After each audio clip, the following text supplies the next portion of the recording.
Oi, oi, hello and welcome to another Which Bookie weekend preview. This one is jam-packed. We've got Newbury's Hennessy weekend, or Coral Gold Cup as it's now known. We've got the Fighting Fifth at Newcastle. They've got some good races on that card too, the rehearsal chase, just one to mention. And then over in Fairyhouse, we've got loads of grade ones on Sunday. So 3 days of decent racing. There's more racing at other tracks as well that we won't get to mention in this video, but myself and Will Smith are going to go through as many of the races as we possibly can. Main focus will be Newbury for the Friday and the Saturday, but we will come on to Newcastle and Fairyhouse towards the end.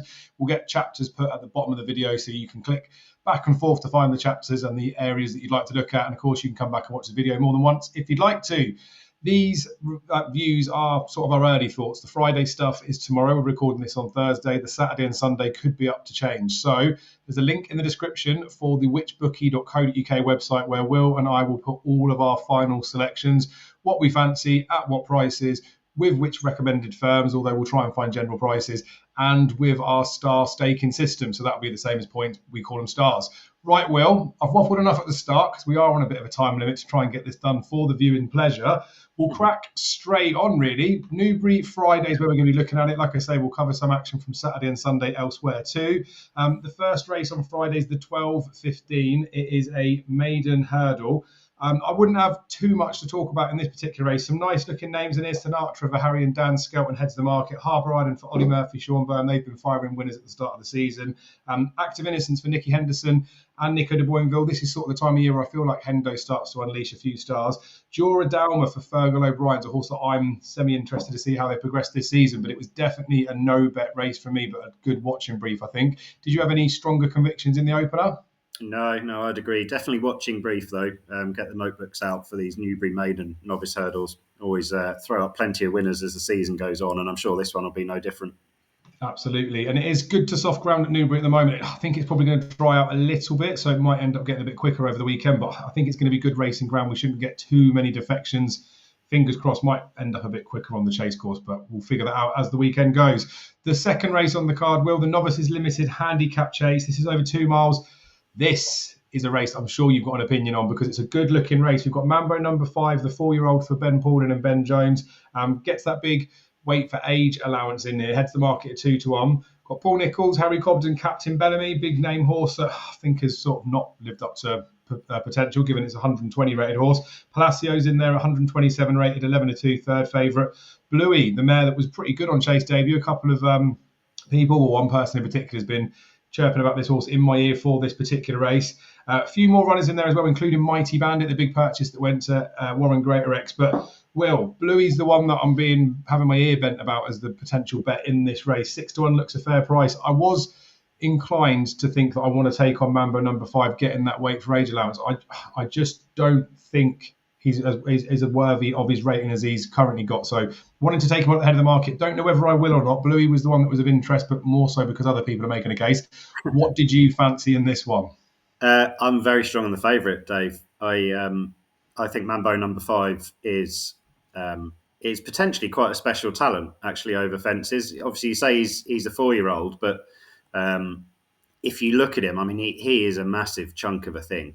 Everything he did last year, you just think, well, I can't wait till this horse goes over fences. And I was mildly keen to oppose him actually at Aintree on chase debut because it was quite a deep handicap that he was pitched into first up. And all the comments were from Ben Pauling that he was going to need the run, he'll need the experience, etc., etc. But my goodness me, he was impressive. You watch that race back, he did not miss a beat at every fence. For a 4-year-old to do that, a big sort of gawky type as well, that was mightily impressive. And actually, this might be, look, there's 1 or 2 interesting horses in here, but this might actually be an easier contest, I think. So look, he's not value. You can get sort of 2-1 if you shop around. He's going to be 7-4. I can see him, being quite popular. He's probably one of those rare occasions where I think at 7-4, 15-8, as a favourite, I think he's still overpriced. I'd have him probably more 5-4, 11-8 in this field. So remains to be seen what price he is as we go through the evening into tomorrow when the articles go up. But if there is 7-4, 15-8 still about, he could easily be a rare win bet for me, win only bet.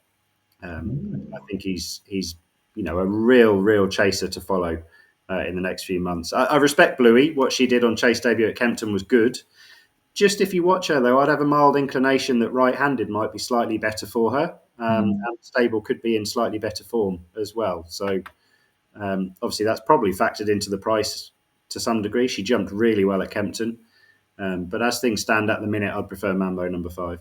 Yeah, fair enough. And I remember the trainer's comments after the race talking about races like the Wayward Lad as well. So he's talking about this horse potentially being like a graded animal over fences as a novice. I'm sure he said something about maybe he wants 2.5 and maybe 2 he wants a bit slower ground. So that was a part of why I might want to take him on. But yeah, he definitely is going to step forward for that run last time out. We have to keep an eye on Will's column to see if he does fit the bill in there, but it looks like a really good race. I think the way that you've conveyed that and the way that my friends conveyed about Bluey, I'll probably have to sit this one out. But it's one of those races that looks very exciting to watch, as all of them are at Newbury across the 2 days. Third race on the Friday is the Fillies Juvenile Hurdle. I've got one in here that I quite liked, Will. We've got Highland Crystal for Gordon Elliott and Jordan Gainford at the front of the market. 9-4 was a bit 5-2 this morning. Kate O'Reilly in a second favourite, 9-2. We've got Tralee going at 9-2. That's for the Skeltons. Wonderful for John McConnell at 8-1. Then it's 14-1 and bigger the rest. I was very impressed with what Highland Crystal did on her debut. Only had the one spin, but I think it was about a 115 RPR she got. So again, when I ever quote these in these videos, it's just someone else's opinions. But it gives you a little idea of the standard that the horse may have run to for those that maybe don't do their own figures. I don't keep my own, but I would do it comparatively with how other horses have run. Obviously, with juveniles, when they've only had the one start, you haven't really got the benchmarks to be able to compare what ratings are of other horses. But I thought she looked good. Didn't jump overly well, but there was a few hurdles that were omitted, and she jumped okay. It was her first time on the race course, first time jumping hurdles, and it wasn't enough to stop her. She looks like she's got a huge engine. And Gordon Elliott sent Woodhoo over here a couple of seasons ago to win this race. So I think it's a type of race early in the season that Gordon thinks, I'd like to pick up some nice contests. I've got some nice types I've got spread out through the season. And I think the fact that she's had the run coming into here, she escapes a penalty as well because the type race that she ran in wasn't good enough to carry a penalty for in here. I just think she looks like she's probably pushing like a 130s type potential. I think Woodhoo only got maybe 120 or 118 RPR winning this race a couple of years ago. Easy to use there as an example after what she did at Ascot at the weekend. But I just mean at the time that she was racing, what this horse has already achieved and what Woodhoo had already done, I think they're very similar abilities. And I don't think there's much depth in the ones behind. I thought this would be a horse that would be thrown in about 6-4 because it's an Irish Raider and she looks like she's got good form. So anything north of 2-1 looks like she could be, wouldn't say a strong bet because it's juveniles and there's not that much form to go on, but I would say that she definitely will be a bet north of 2-1. So fairly one-sided for me in this race. I think the favourite's got a favourite's chance and it's better than the chance of the price. Have you got any view in this race yourself, Will? I wouldn't have a strong view, no, because we've got plenty of unknown quantities in here. A few ex-French horses. Gold Cast having her first start for Paul Nicholls. Golden Falls, first start for Lucy Wadham. And Madame Le Bruni, first start for Fergal O'Brien. So, 3 horses there coming out of France that really could be anything. So, I'd always temper enthusiasm in races like that where you've got potentially horses that we just don't know enough about, really. But if you like Highland Crystal at the top of the market, then I think tangibly you have to quite like Sopolana at the prices as well, because she won on the same Punchestown card 2 weeks ago as Highland Crystal. Now, over a slightly different distance, but actually, if you compare the two races, then they actually, they've run similar types of races, actually.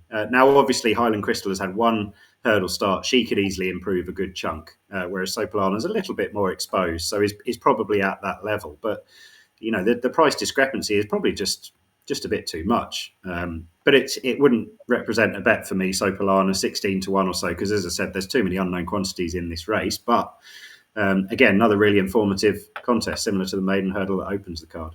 Yeah, absolutely. And it's a weekend full of play spots, I reckon, Will, especially the Friday and the Saturday. It'd be nice to get some of these up, some good races in there. So it's always handy to know what you might fancy, especially at prices, because should the favourite fall, which could easily happen, we might want to get some cover in there.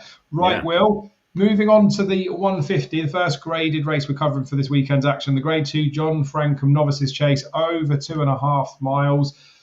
This is another one where I looked at the head of the market and thought I need to take the head of the market on. Wendigo's 15-8. We've got Regent Stroll in there at 2-1. Then we've got Kingston Fried at 5-1. No questions asked, 6-1. Crest of Fortune 14s. King of Kingsfield at 25-1. it's a really competitive looking race on paper. Well, if you were just to look at the lineup and then you were to look at the official ratings of the horses, everything's got a chance, hasn't it? I was pleased to read the column earlier in the week on Which Bookie, where Will will put up his anti-post selections as well, with one that you've fancied in here, Will. So I'll let you lead the floor because I'm in similar thought of you about a particular horse in this race. So who is it, Will? Yeah, well, I put two up actually midweek at the prices. It was when there were 8 entries for this, and I didn't think King of Kingsfield would turn up here, to be honest, but he has, and actually one of Anthony Honeyball's runners has come out, and Sam Thomas's horse, Steel Ally, has not been declared. So we've got the 6 runners, but midweek the bookies were only offering 2 places for those 8 entries. So I went with the rare win only recommendation because I could have seen it being a 7-runner contest, and you don't want a 2-place each way bet in a 7-runner contest. Absolute no from a value perspective. But the 2 I backed are No Questions Asked and Crest of Fortune. Now, No Questions Asked, you can get at a similar kind of price to what he was midweek, which is all wrong for me, personally, compared to the 3 horses that are ahead of him in the market. Wendigo and Regent Stroll, I can absolutely understand why they're chalked up as joint favourites, because they've had the most column inches written about them in terms of their chasing careers. Wendigo obviously was a really good horse over hurdles last year in novice hurdles, placed in Grade 1 company, of course, a bit unlucky really in Grade 1 company. But I just think he's a stayer, isn't he, Wendigo? I think everything about him suggests that 3 miles is going to be, absolutely his bag. I think he probably suggested that at Worcester as well, when he was done for a bit of a turn of foot late on by Wade Out, which is, for all that Wade Out has, I guess, boosted the form to some degree at Cheltenham by winning.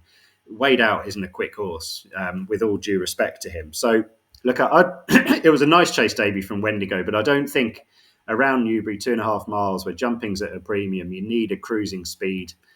Does that mean he's going to be should be a 7-4 shot? Not sure. Regent Stroll, chase debut, obviously vote of confidence from Paul Nicholls that he's willing to give this horse his chase debut in such a race as this, which he has done in the past with similar types. But he's also in this race had plenty of horses that have had high reputations bomb out. So again, very happy to take him on at the prices. And Kingston Pride, if he was trained by anyone other than Ollie Murphy and ridden by Sean Bowen, he should be a double-figure price for me on what he's done in terms of form.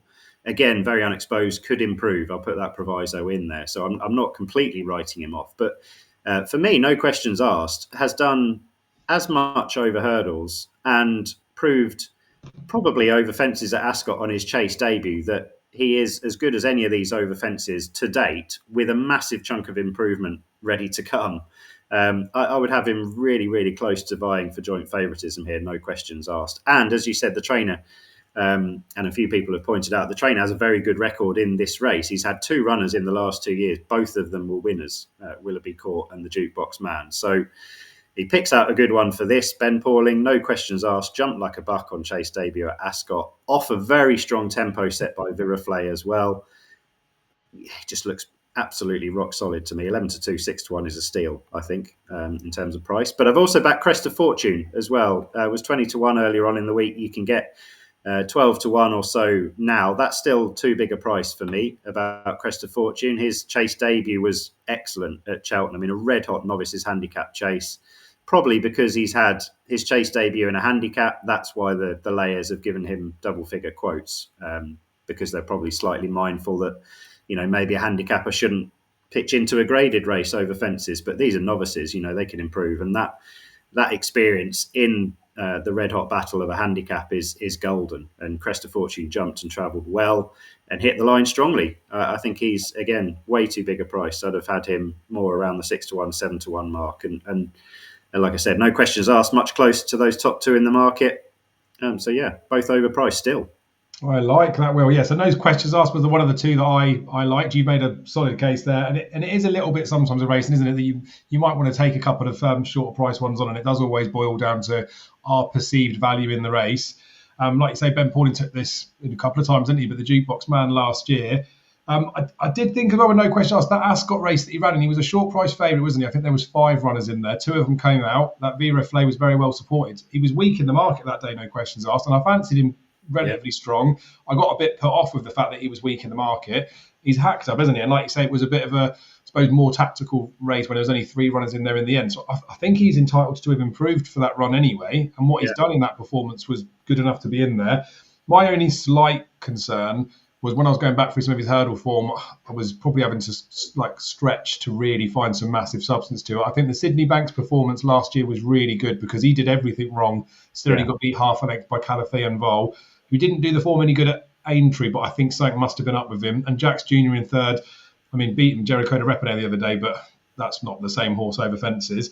It's hard to really bolster it, but the fact is he looks better over fences regardless, and you could easily say that he's a high 130s horse over hurdles without having to push too much. So, yeah, I thought 6-1 about him was too big. He's the type of horse I'd probably like to see some support for, but in a contest like this where you've got the big names, you've got the Racing Club horse at the top of it, like you say with the Grade 1 form, you've got Reed and Stroll, he might be weak, and given he was weak at Ascot and still dotted up, I wouldn't be put off whatever happens to the price. So we'll see where he sits. I'm the same as you though, I think he should be shorter. Whether he will be or not, we might get even more value come the day, so keep an eye on the columns to see what we recommend. As we say, Will's already put these up in his anti-post piece, which you can find out in the link in the description too.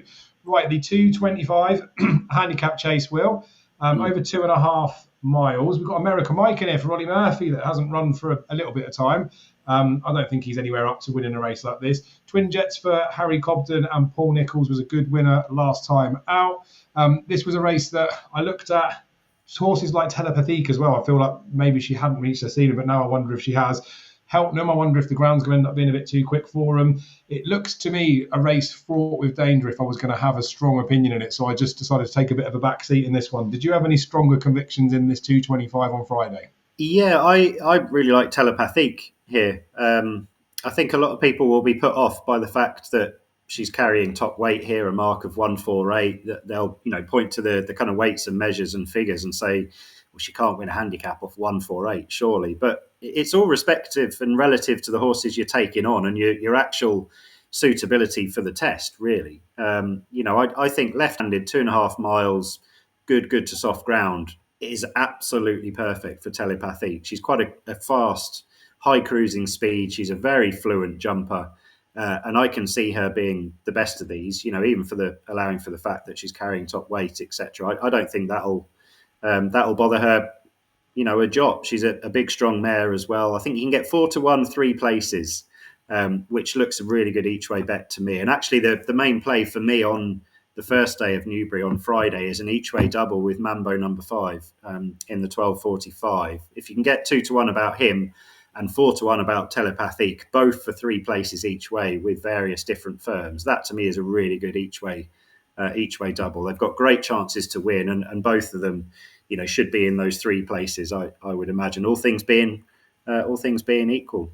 So yeah, Telepathique, one I'm keen on here, and it's probably as much with a view to most of the others. I can pick 1 or 2 negatives about, whether it be track, whether it be conditions, whether it be distance. I think there's 1 or 2 things not quite right for the opposition, whereas Telepathique has absolutely everything right for her on Friday. Yeah, I'd have to agree with that. And there, like I said, I took a bit of a step back because I did have that similar approach where I was sort of picking holes and everything rather than building the case. But she's better left-handed as well, isn't she? That's a key thing. And Pagain did dot up again the other day. She was Carlisle last time, wasn't it? Right-handed. Absolutely, yeah. And I quite like her because I'm not saying she would, but she's definitely already in the frame as like a sort of mare's chase horse for Cheltenham last year. I know she didn't get there last year, but she's entitled to have needed that first run. They've sent her potentially the wrong way round in preparation for stuff. And yeah, I guess the opportunities at 2.5 miles for graded races, they talk about it every year, the big names, don't they? There's not too many of them. Like, they're not going to stick her in a John Durkan, are they? Yeah. Or they're going to stick her in the 1965 chase or for those types of marks, even though she would have got a bit of weight. Ascot being the wrong way round. This is like a nice opportunity for her. You've made a solid case there. She'll definitely go in the play spot for me. Well, we'll just stick with it as that for now. We'll see how her price goes, well, because she's been nibbled a little bit, hasn't she? I can imagine that she might be the type that does contract a bit. So if you're watching this early on, like Will said, the each way double with Mambo number 5, especially with those extended places, would look even better value when she does shorten up. Right, Will, the 3 o'clock, the second grade 2 we're covering on this weekend preview. Proper good race. This one looks like the long distance hurdle. So it's 3 miles and half a furlong at Newbury. Officially says that it's soft ground. Again, we'll have to see how it starts to dry up a little bit, but we're recording this pretty much 24 hours before or 27 hours before. So it's not going to be fast ground. We've got Impostoir in as a 9-4 favourite. Strong leader last year's winner when he beat Monreal is 5-2. Take No Chances, who was just behind strong leader at Wetherby last time out, 11-2. Hewick's 13-2, 8-1 for Doddy the Great. 20-1 for Ahoy Signor back over hurdles, and then Botox has in at 33-1. So I think, Will, the reason Impostoir is favourite now rather than vying for favouritism is the £6 pool with strong leader. How do you see this one panning out? Because I feel like strong leader is a very good horse. He just doesn't jump very well, which we saw at Wetherby. He proper grinds it out.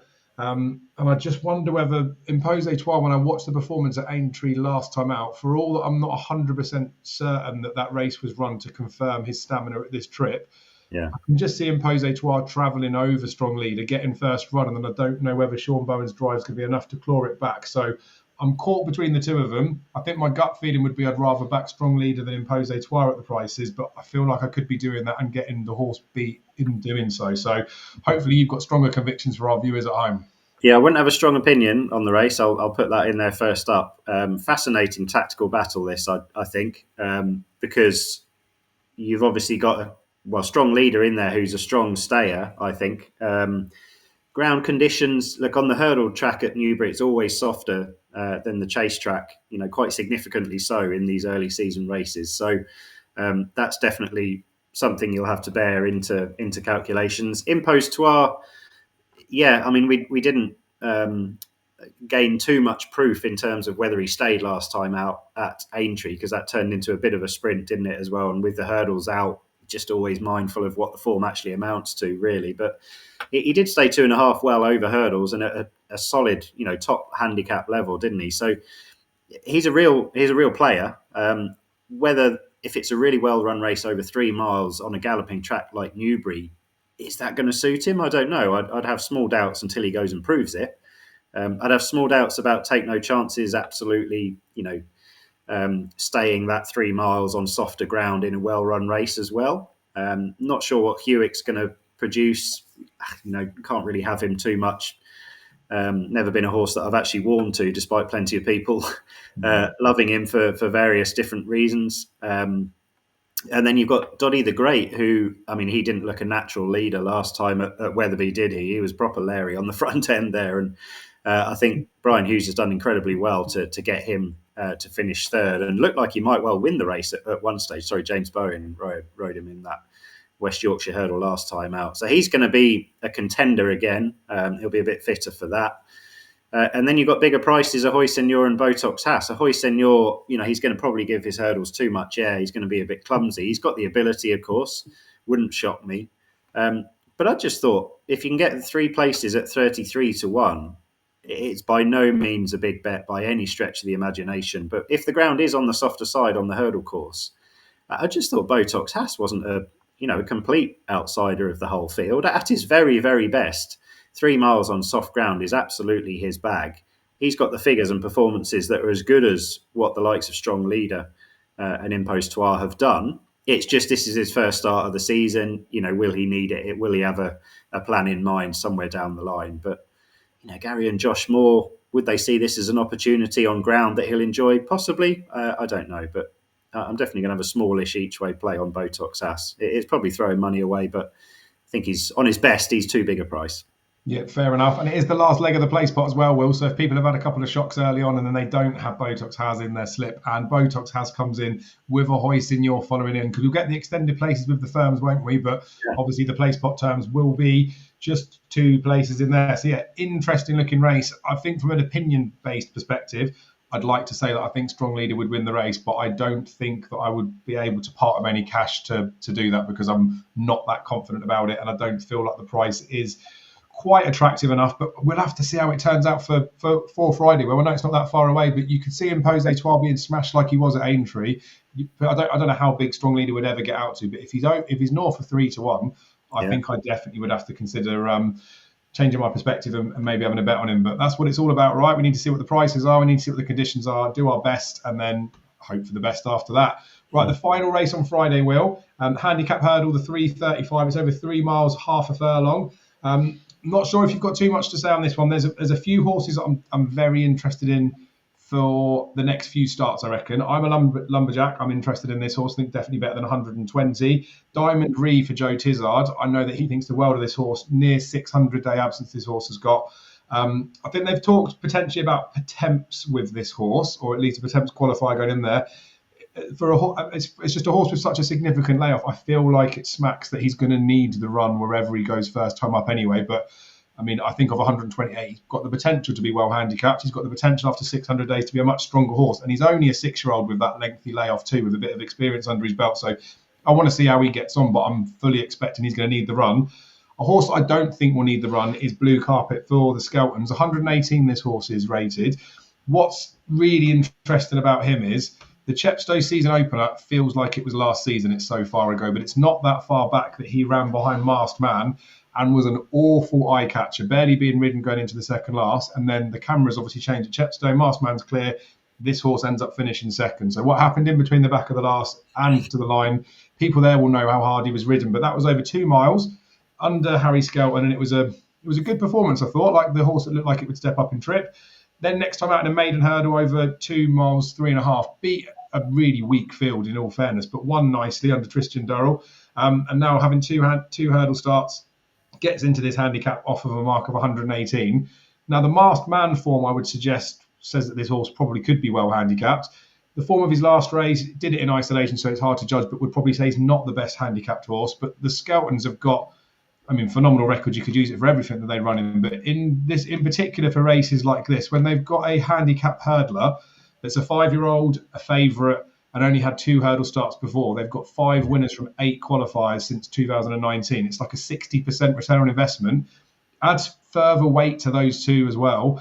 One of the horses that got beat of the trio was Snipe when he fell in contention a few hurdles out. Obviously, it's an obstacle race. Jumping's the name of the game.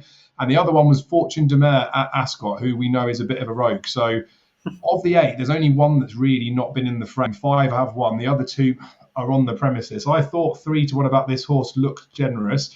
You think back to Cabral de Mathan at Haydock, and again, I know they're very different types of horses, but that horse is about 5-2 poke, gets smashed into about 5-4. I just think this is an obvious shortener, as well as a horse that's got an obvious chance in the race. So Blue Carpet would be one of my stronger fancies on Friday, especially while he's 3-1 at the time of recording.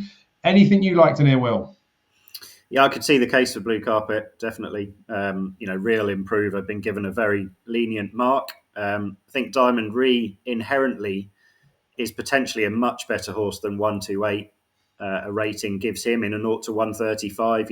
I certainly had him down a couple of seasons ago when he was novice hurdling as a potential 145, 150 horse. He's obviously got to come off the back of a 590 odd layoff, should I say. But Joe Tizard's stable are absolutely, red hot, aren't they? So you could see him going well.